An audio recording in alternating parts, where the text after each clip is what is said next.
Company ఒక pressure పెడుతుంది, తలబాత ఒక ప్రెజర్ పెడుతుంది, కస్టమర్ ఒక అందరు ప్రెజర్లలో వీళ్ళు బండి ఒక పక్క తోలాలి, వాళ్ళు ర్యాష్ గా వస్తారు పోయేటోళ్ళు.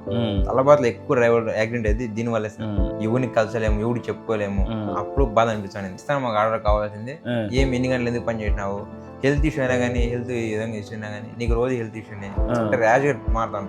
ఇప్పుడు మీరు ముగ్గురు మధ్య నలిగిపోతారు, ఇటు కస్టమర్, ఇటు యాప్ కు డెలివరీకి సంబంధించింది, మధ్యలో కంపెనీ ముగ్గురు, మళ్ళీ ఒక ట్రాఫిక్ కస్టమర్. మమ్మల్ని ఎక్కువ అంటే మెయిన్ డోర్ నుంచి మమ్మల్ని ఎప్పుడు రాని సార్, ఇప్పుడు బ్యాక్ డోర్ నుంచి రాని సార్. ఎందుకు చేస్తారు అంతే, తలబాత్ అంటే మమ్మల్ని చాలా చీప్ చూస్తారు.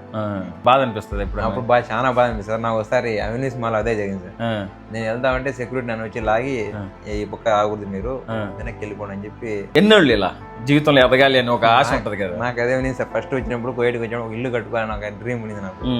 కానీ ఇప్పుడైతే ఈ 3 నెలలు నేను అంటే ఈ సంవత్సరం ఎప్పుడైతే పని మొదలు పెట్టినానో ఇది లైఫ్ కాదరా అనిపిస్తాను.